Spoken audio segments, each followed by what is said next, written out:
I'm not what I think I am. I'm not what you think I am. I am what I think you think I am. So we live in this perception of a perception of ourselves. Hence, my identity is made by what my parents think I should be. My identity is made up by what my college or university thinks I should achieve.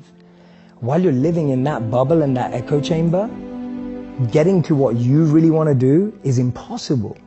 Because maybe that just doesn't fit. And I think so many people feel that way today, that they don't fit into the current education system. They don't fit with the 3 or 4 or 5 careers that you're taught exist.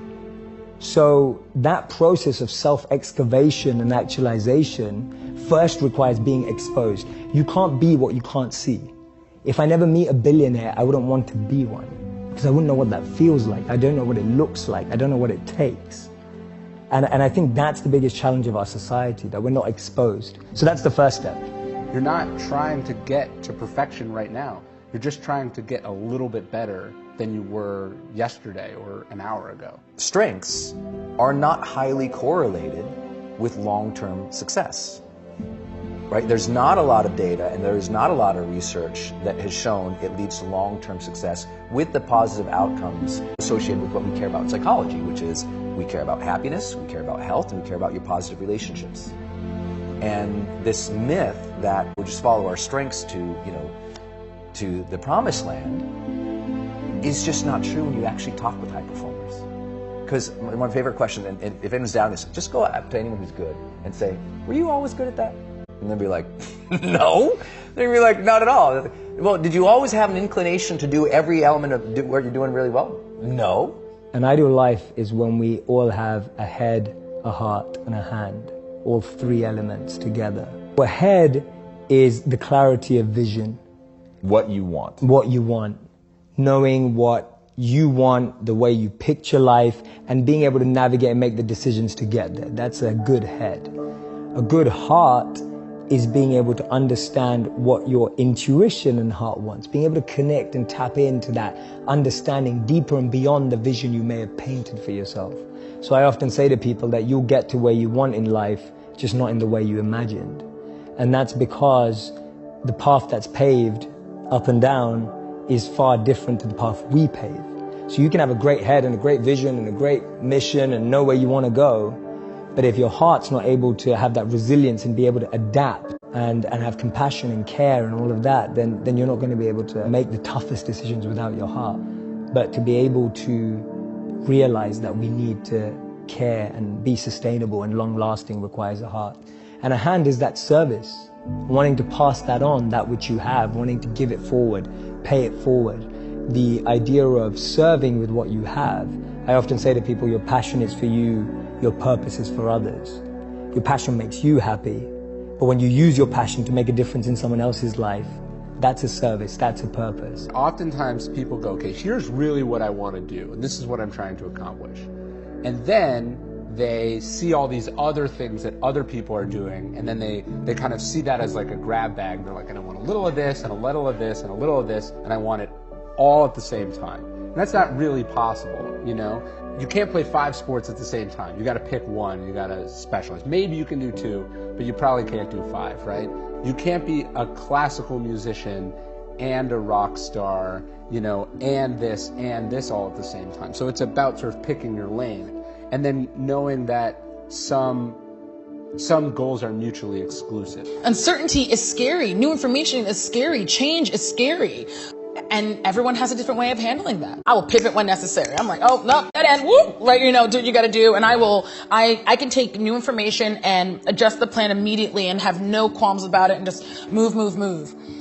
And the way to balance that is that outside of work, I really like things to be stable. You need to have that pole that you can go back to when everything looks crazy, that you can reach out to hold on to. If I didn't have that, I think I'd be much more afraid of chaos.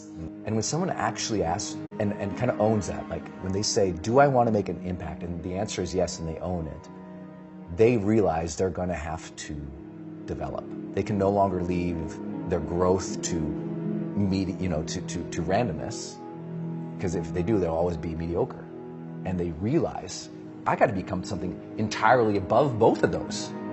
That's what most people don't see. They're like, we made this binary false conversation, right? It's not a true sort of choice here. It's a false dichotomy, we call it, right? It's not strengths or weaknesses. Many of you, if you have a big dream, a huge goal, you got to become something entirely above and beyond any strengths you even know about, feel, or own, and go way beyond any weaknesses you've ever even addressed or even you know about, because you're going to discover so many new strengths and so many new weaknesses on the path that it's almost irrelevant what they are now. It's what's the goal and build into that. What am I good at? What do I love? What does the world need? And how do I get paid for it? To me, those four help you unlock your passion. When you find the intersect across all of those four, you're making your passion your purpose. You'll unlock your passion, you'll find your purpose. This is path one. There's two paths. Path one, I find my skill set and I engage it to help other people and become better at it. So I'm becoming better at what I'm good at and I'm using it to help other people because I'm aware of what I'm quite good at and I know what knowledge I have, what skills I have. I have some self-awareness. The other path that people often miss is actually I just start serving people. I just start helping people and I start to notice what I enjoy about that, what I'm good at helping people with. So that's Gandhi's part. Gandhi said that you find yourself when you lose yourself in the service of others. So for me, those are the two paths of how do I find my passion and finding the intersect between those four areas. The question I ask clients the most is, what does success look like for you on this project? And I get them to really describe it to me, and let's say there's more than one thing in there. I go, now if you could only pick one of those things and the other ones didn't happen, which one would you pick? And I'm trying to get them to sift through some of that conflict so we can really hone in on what we're trying to do. And oftentimes, where ego comes in is like we've got the things that impress other people and then the real meaningful impact that we're trying to have. And oftentimes, I'm not saying that the status things aren't nice and they're not impressive and they're not cool, but we've got to make sure that they're not coming at the expense of those other things. So motivation is a word, right? It's a label that we put a set of events in our brain. What you actually want is the outcome of that. You want to do things that when it's hard. So I think that there are a few kind of things that we know work. One is evidence of past successes. If I sit with you and I go back to your memories and I reframe them as successes, suddenly the current event that's the same is a success. So I think that one thing is like having success stories and identification stories. As in you find there's a lot of people out there. There was a person that is like you, that had similar experience and chose the thing that you want to choose. Find this person or these people and it's going to rub into you. So I get asked by my students often, how do I become funnier? How do I become smarter? And like my one tip that I give them all the time is surround yourself by people that you want to be like. Do you remember that first personal development book you read?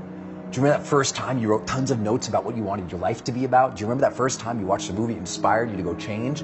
There was fire there because that learning, it opened up your mind to a new level of existence for you. And as soon as you saw it, you were like, ooh, ambition hit your heart. And now if you can match it with contribution and you can see how that passion or that fire or that learning or that growth all aligns to some type of impact, now you're getting me fired up because now I can see the outcome of all the work. A lot of people don't do the work because they don't believe That's interesting. You know, psychologists talk about the power of expectancy. When we talk about motivation, there's only two things that spark motivation. One is ambition, and that is I want more of or I want a greater depth of, right? I want a greater depth of connection with my lady, that's ambition. Or I want a better meditative practice, that's ambition. Right? I want to be better at my job, that's ambition. So it starts with ambition. But ambition, if it's not coupled with what they call expectancy in psychology, you're screwed. Expectancy says, I believe that I can figure that out. I believe that I can achieve that. I believe that that is possible for me.